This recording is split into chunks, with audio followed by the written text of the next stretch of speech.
Саламатсыздар ма? Бүгінгі тақырыбымыз анус кезеңі, яғни баланың горшокқа үйренетін кезеңі. Бұны горшок кезеңі деп те атауға болады. Енді қараңыз, бала ауыз сатысынан өткеннен кейін шамамен 1,5 жастан бастап 3 жасқа дейін осы анус кезеңін бастан өткізеді. Яғни жаңағы ауыз арқылы, тамақтану арқылы бүкіл қажеттіліктерін алған бала, өзінің ләззат алған, өзінің рахаттанған сол ауыз қуысы, ауыздың жан жағы, ауыз қуысы арқылы рахат алған бала, енді оның бүкіл жаңағы рахат алу процесі дейік, оның жаңағы анусына байланысты болады екен, анусына өтеді екен. Яғни бала бұрын өзінің жаңағы үлкен дәретке отыруын меңгере алмайтын еді. Енді осы 1,5 жастан бастап мен соны өзім игере алады екенмін ғой. Мен өзім қаласам шығарып, қаламасам ұстай алады екенмін ғой. Яғни дефекция дейміз, үлкен дәретті шығару процесі, сол процесті өзі басқара алатынына бала өте қуанады. Сөйтіп ол өзінің жаңағы эксперименттер етіп, өзінің бұлшықеттерін қысып, босату арқылы өзі жайлап үйрене бастайды. Өзінің үлкен дәретін ұстап тұру, қайтадан шығарып жіберу деген сияқты. Осы кезде ата-аналар ақыл кіріп қойған сияқты қарайды балаға. Неге түсіп қойдың, неге мына жерге бүлдіріп қойдың, мына жер кім бүлдірді, неге деп айғайлап, ұрсып, неше түрлі қарым-қатынастар болады ғой. Енді тек қана ата-аналар емес, бұл кезде мүмкін баланы ясли садикке берген шығар. Сондай жағдайларда қандай қарым-қатынас болды? Баланың именно үлкен дәретін шығару процесі кезінде балаға қандай қарым-қатынас болды? Бұл өте маңызды екен. Өйткені осы баланың жаңағы бірінші шығарып жатқан үлкен дәреті, оның ең бірінші өнімі, бірінші продуктысы, бірінші шығармашылығы, бірінші произведениесі. Бала оны білмейді, оның сасық екенін, оның жаңағы жеркенішті екенін білмейді. Осы кезде ата-ана дұрыс қарым-қатынас жасамаса, бұл сасық, бұл жеркенішті деп ұрып соқса, сен неге ұстап отырсың? Мысалы, ана ұйықтап қалды, бала үлкен дәретке отырып, оны жағып отыр дейік. Стенаға, барлық жерге, ана не істейді, ашуланып, не істеп отырсың сен деп 1,5 жастағы, 2 жастағы баланы ұрып соғатын болса, бұл оның бейсанасында неше түрлі негативті нәрселердің қалыптасуына алып келеді екен. Яғни Зигмунд Фрейд ақшамен үлкен дәреттің қатынасы бар екенін ең бірінші айтқан ғалым десек те, бұл нәрсе тіл білімінде бұрыннан келе жатқан осында бір шындық бар екенін айқындайтынын дәлелдеуге болады. Қалай дейсіздер ме? Мысалы, осыған қатысты именно біз көтен дейміз, анусты. Сол көтенге қатысты біздің қазақ тілінде де, енді ондай неміс, ағылшын, басқа тілдерде де осы терминологияны зерттеп қарасаңыздар, именно осы үлкен дәрет пен ақшаның қарым-қатынасы бар екенін дәлелдейтін көптеген нәрселерді табуға болады екен. Ал өзіміздің тілімізге келсек, қарапайым қазақ тілінде не дейді? Қысқан бай болар дейді. Гүлденіп кетті деген сөз бар. Мысалы, оңтүстік жақта айтады. Ол нені білдіреді?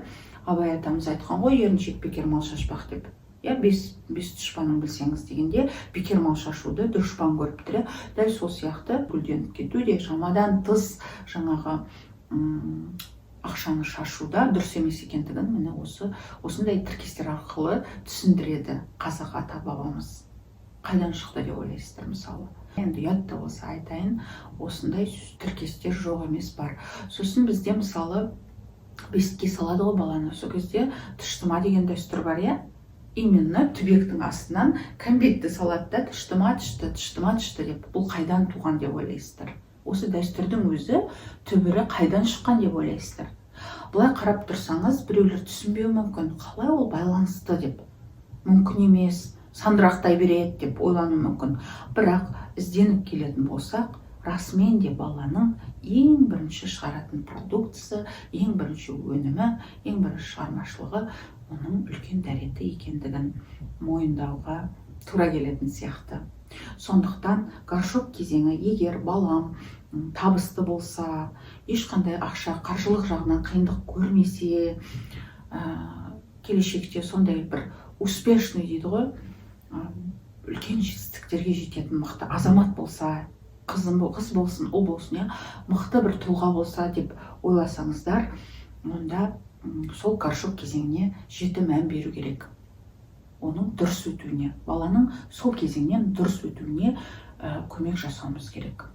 Баланың ең бірінші продуктысы, енді сәл осы тұста тоқталып өтсем, ол жаңағы бірінші сол боғына қарайды екен, зерттейді, ол не қалай түсіп жатыр, оның формасы, ол қалай болып шықты, қандай болып шықты, өте қызық. Және баланы жаңағы сен осы уақытта отыруың керек, түсіндің ба, мына кезде отырмайсың, мен сені тосам, сол кезде ғана отырасың деп қинау да өте дұрыс емес әрекеттер болып табылады.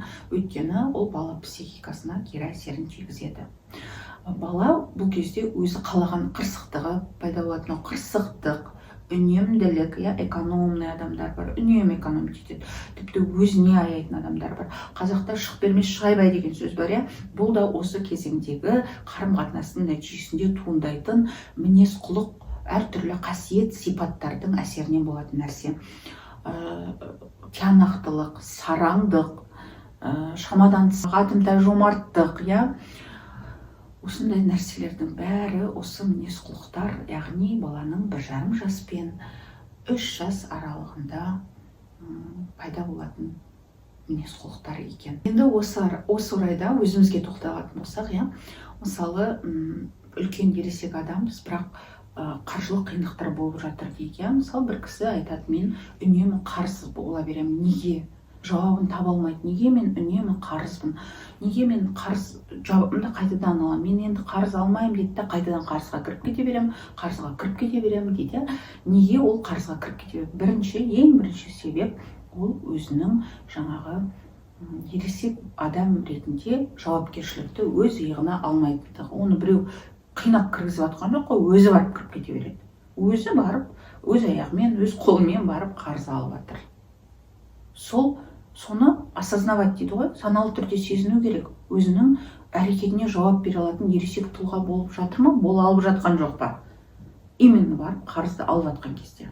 Міне осы мәселеге өзіңізбен шынайы ой жүгіртетін болсаңыз, өзіңізге тым шынайы адам болып қарай алсаңыз, мына ситуациядан шығып, сыртына шығып, мен негізі өзім барып жатырмын ғой осы әрекетке деп мойындай алсаңыз, оның өзі сіздің психологиялық саулыққа, сау болашаққа, тәуелсіз қарым-қатынасқа, ақшамен тәуелсіздікке, ақшалай тәуелсіздікке ең бірінші қадамдарыңыз болып есептеледі.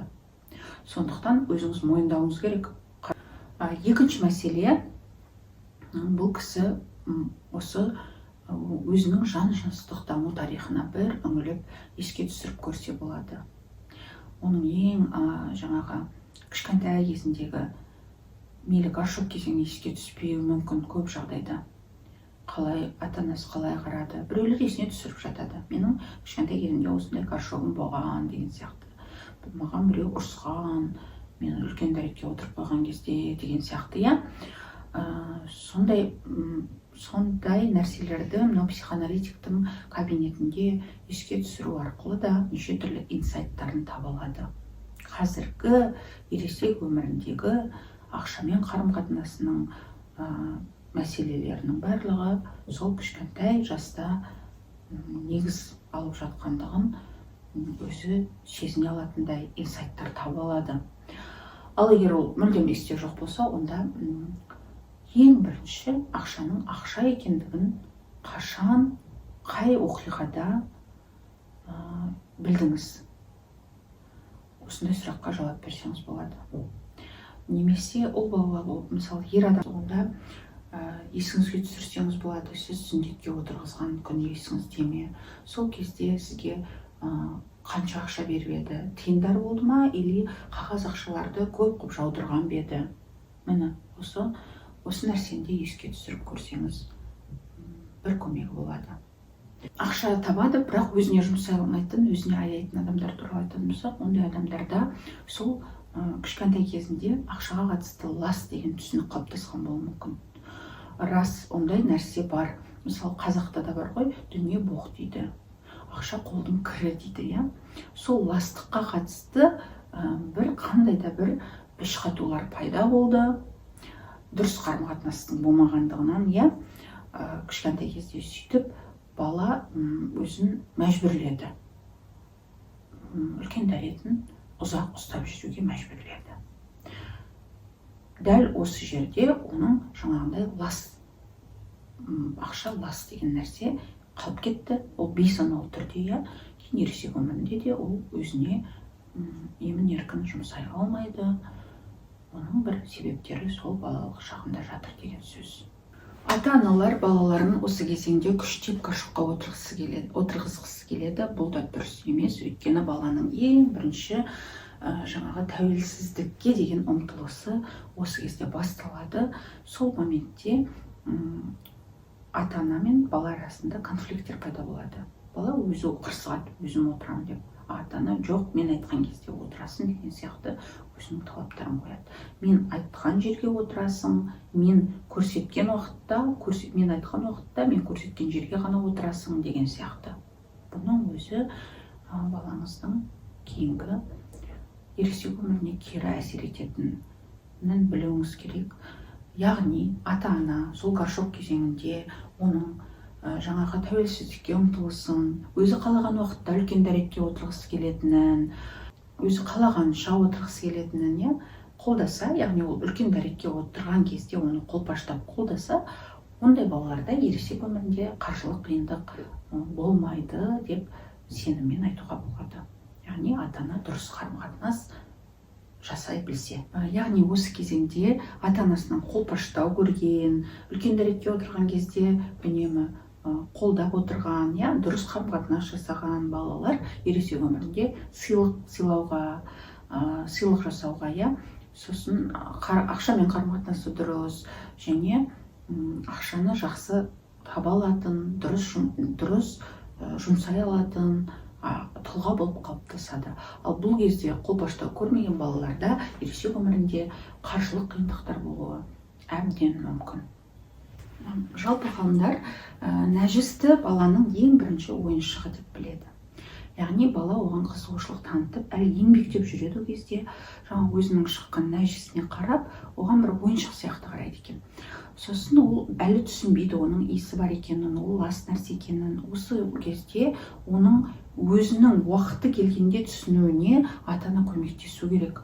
Өйткені одан ерте оның лас екенін айтып, түсіндіріп, ондай керек емес, ол өзі жаймен түсінеді. Бірінші ол оған жаңағы балшықпен ойнау балаларға негізі қызық болады. Әр балада әртүрлі болады бұл кезеңдер.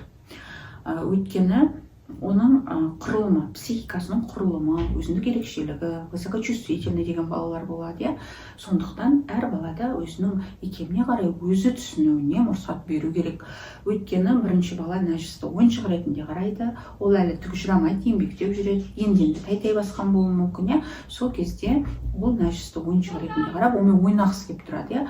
Одан кейін оның сұйықтық болғанда оған қызық болады. Өйткені балалар негізі балшықпен ойнағанды жақсы көреді. Тіпті қарап отырсаңыздар, кішкене ересек балалардың өзі құмға барған кезде өзінің кіші дәретін, сондай балалар бар, кіші дәретін жаңағы жұмсартуға жұмсайды құмды, сөйтіп балшыққа айналдырып ойнағысы келеді.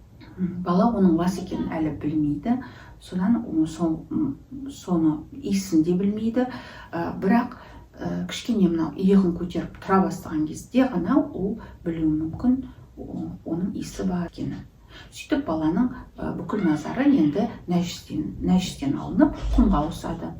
Құмды да балшыққа ойнағысы келеді, бірақ құммен ойнау оларға осындай ләззат сыйлайды, рахаттанады құммен ойнау арқылы. Бала уже өсіп келе жатыр. Содан кейін құмнан кейін бір уақыттарда уже тастарды жинай бастайды, байқасаңыздар. Уже таспен ойнайтын кезең болады. Тастарды жинайды.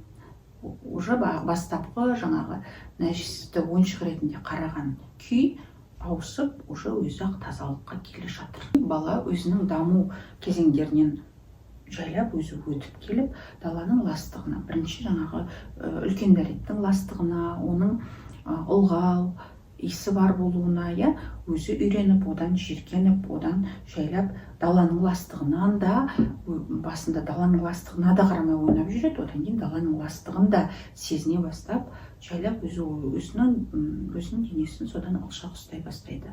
Жаңа айттым, балалар құммен ойнаған кезде оны жібіту үшін кіші дәреттерін қолданады деп, пайдаланады деп.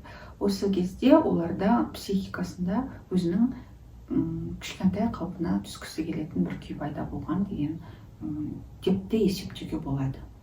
Өйткені ол жаңағы өзінің кішкентай кезде нәжіске деген қызығушылығы бар еді ғой. Сол былай ойласаңыз, құмды ол сол нәжіспен ойнап жатқан сияқты, сол нәжіс үлкен дәрет, өзінің үлкен дәретімен ойнап жатқан сияқты сезімде өзі бір құмда ол сағаттап ойнап алады балалар. Неге? Өйткені оған бір рахат сезімін сыйлай бастайды, сол құммен ойнау процесі. Баланың негізі көру қабілеті еңбектеп, сосын тәй-тәй жүре бастаған кезде жақсы дамиды. Ал иіс сезу қабілеті оның жаңағы осы горшок кезеңінде ғой, енді горшок кезеңі кішкене шарықтау шегіне келген кезде, былайша айтқанда 3,5, 4, 5 жасқа келген кезде оның иіс сезу қабілеті жақсы дамиды. Байқасаңыздар, осы кезде балалар өзінің башпайларының арасы, аяғының саусақтарының арасын иіскеп, бір қандай да бір өшіргіш алып иіскейтіндер, нәскиін иіскейтін балалар бар, сондай сол иістерді иіскеп рахаттанатын кезең міне осы кезеңде болуы мүмкін. Өйткені баланың иіс сезу қабілеті осы кезеңде дамып жатыр деген сөз. Байқасаңыздар, осы кезеңде балалар сұрайды, иісі қандай деп. Жаңағы үлкен дәретін төгейін деп отқанда, иісі қандай, сасып кетті ма деген сияқты, иісі жақсы деп қоясыз. Өйткені оған соны ғана, құлпаштауды ғана күтіп тұрғанда, оның белгісі. Сосын кейбір балаларға атқораның иісі ұнайды, біреуге жусанның иісі, ауылда өскен балаларға, немесе жаңбырдың жерге сеуіп өткен, жаңа ғана жаңбыр жауып өткен болса, сол жердің иісі ұнайды. Осының бәрі сол балалық шақтағы ең бірінші иіс сезу қабілетін дамытып, ең бірінші иіс сезу қабілетімізді сезініп, иістер арқылы рахаттанып, ләззат алып, яғни иіс сезу қабілеті анус эротикасының сублимациясы. Яғни иіске деген қызығушылықтар баланың анус эротикасының керемет жақсы бір орынды жүзеге асқан сублимациясы деп айта аламыз. Бұндай балалар кейін өсе келе мықты эстет болуы мүмкін. Парфюмдерді жақсы таңдай алуы мүмкін. Балалар құмда ойнап отырып, торт, пирог, кәмпит жасағанын көрген боларсыздар. Осы кезең, яғни эстетикалық инстинкттарының балалардың именно осы кезеңде бастау алғаны белгілі болады. Және именно осы кезеңде жаңағы өзінің шығармашылықтарын оятатын балалар, олар көбінесе суретке қызығушылық, сурет салуға, сосын мүсінге деген мүсін жасау, бір нәрсе пластилиннен бір нәрселер жасап, осындай нәрселерді жасауға өте қызығушылығы артатын кезең именно осы кезең болып есептеледі. Келешекте де негізі суретке қызығушылығы бар, қолдан бір нәрсе жасауға қызығушылығы бар адамдар, олар осы кезеңмен тікелей байланысты. Яғни олардың жаңағы талант қабілеттері осы кезеңде қалыптасқан дегенді білдіреді. Өзінің жаңағы жан-жастық даму кезеңінен жайлап өтіп келе жатқан бала жаңағы топырақтан енді жайлап тасқа өтеді дедік қой, тастарды жинай бастайды. Содан кейін уже тазалыққа үйрене бастаған кезде ол уже түймелер, бір необычный нәрселер тауып алса алып келеді үйге, осындай тас тауып алдым деген сияқты, немесе мынандай шыны бір нәрсе тауып алдым деп алып келеді. Бұл баланың ең бірінші жинақтары болып есептеледі. Олар бір-бірімен кейін өсе келе сол жинаған заттарын айырбастап жатса біреумен, оның орнына мен саған кәмпит беремін, сен маған мынаны бер десе, деп айырбастаудан ләззат ала бастайды, рахаттанады. Сөйтіп түйме жинайды, тағы бір нәрселер жинақтайды балалар. Сөйтіп жаңағы ақшаның лас екендігін түсіну кезеңі осы кезеңмен, яғни баланың өзінің ластықтан өзін бойын алшақ ұстап, лас емес заттарды жинау уақытымен аяқталады екен. Яғни осы кезеңмен аяқталады. Яғни бала осы кезде өзінің жаңағы тастар, түймелер, сондай далаға шыққанда мұздар, мұз сынықтарын жинайды. Сондай жинақтаумен, айырбастаудан ләззат алады. Сосын осылайша кірді алтынмен теңестіру процесі аяқталады екен. Бірақ көп ұзамай бала ол заттарға да қызығушылығы азаяды. Сосын ол шынайы монеталарға қызығушылық тудыра бастайды. Басында ол оның экономикалық құндылығы бар нәрсе екенін білмейді. Үлкендерге қарап қана олардың бірінші оны зерттеу, оның жылтырақтығы, сосын оның дауысы, сықырлаған дауысы ұнайды. Сөйтіп уақыт өте келе оның экономикалық құндылығы бар екенін де түсіне бастайды. Енді анальная фиксация туралы айтамыз, яғни осы анус кезеңіндегі фиксация. Жалпы осы Зигмунд Фройд ашқаннан кейін басқа ғалымдар оны әртүрлі түсіндіре бастады. Уже ғылым дамиды ғой, сол сияқты бұл салада да өзінің қандай түрлері бар екенін айтыла бастады. Жалпы алғанда, мен жалпы түсіндіруге тырысамын, жалпы алғанда осы анальная фиксацияда, яғни осы анус кезеңінде жан жарасын алған адамдардың екі типі бар. Біріншісі беруші, отдающий дейді ғой, отдающий анальники дейді. Олар беруші. Ол қалай, ондай адамдар қалай пайда болды?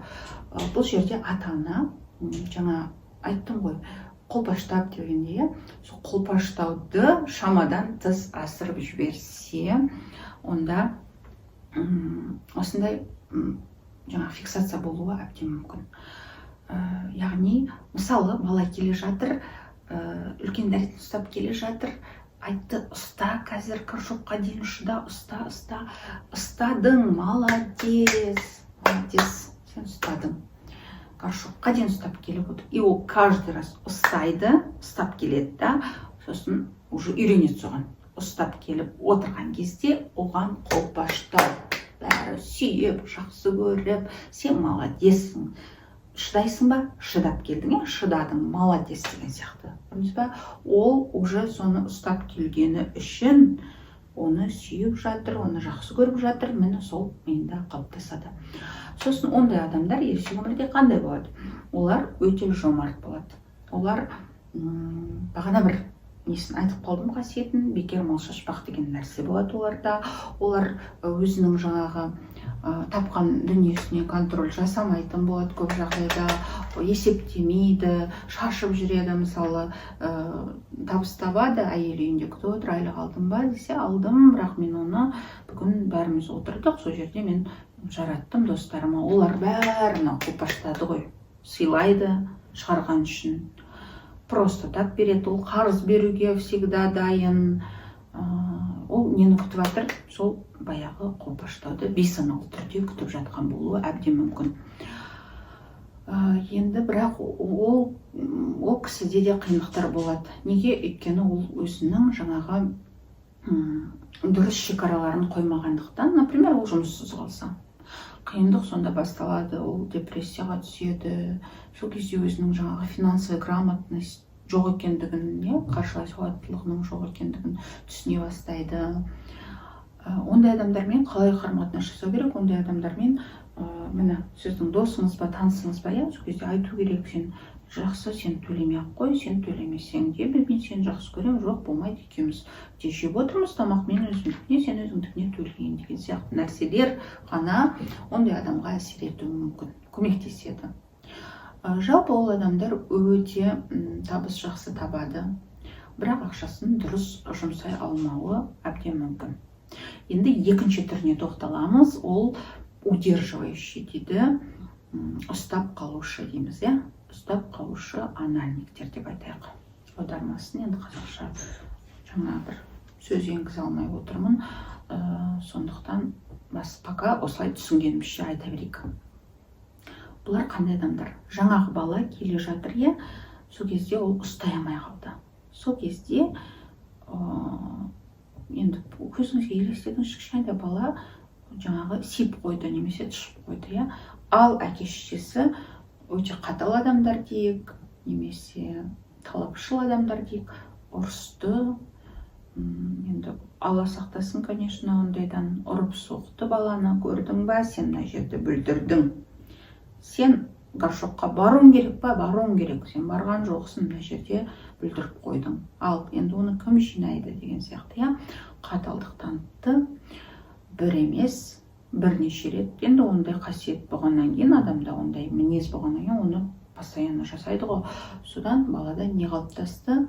Балада жаңа айттық қой, сараңдық, үнемдік, чересчур, үнемділік. Енді ондай адамдар да табыс таппайды емес, табады. Бірақ оның бәрін сондай контролировать етеді, бәрін жазады. Мысалы, сондай жолдасы болса, мысалы, әйел айтады, балаға аяқ киім алу керек, ол ойланады. Бірден барып ала салмайды, немесе машина, иә, мен жүр машина аламыз деп бара салмайды олар ойланады. Бюджеттен, хотя ода жаңағы қаншама нөлдер, иә, сараңдық, иә. Бір жағынан олар жақсы, өзінің ақшасын, қаржысын сауатты түрде жұмсай алады, бірақ жаңағындай жұмсауға келгенде сараңдық танытуы, өзіне де, отбасына да олар кедергі келтіруі мүмкін. Оларда проблема не деп білесіздер ме? Қазір проблеманы айтам, оған дейін эмоциялық жағдайын айтайын. Олар не эмоциональный.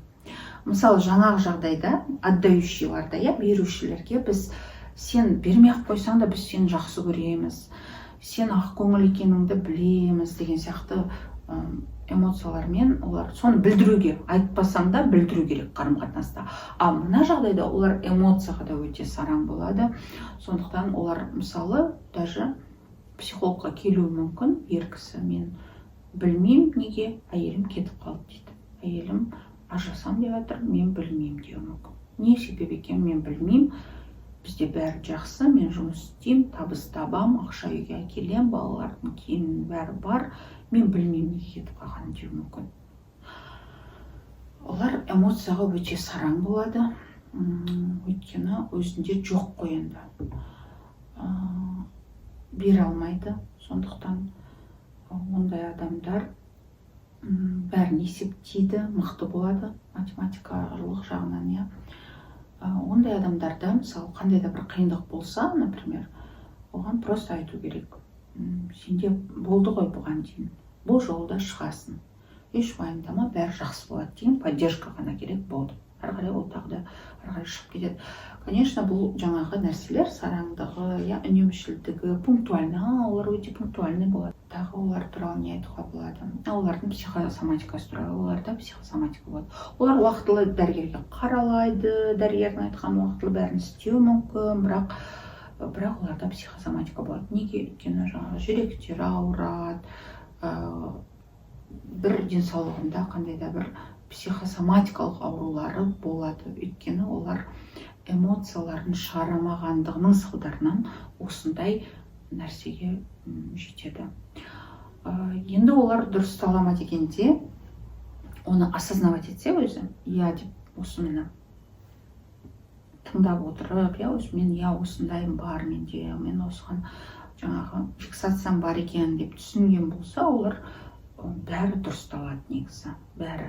Психотерапияның көмегімен, немесе білім арқылы, өзін контролировать етіп, не дейді, психоанализ жасау арқылы, өзіне өзі жайлап, әрбір әрекетіне саналы тұрғыда қарап, бейсаналы қандай қалаулар бар екенін қарап, дұрыстауға болады.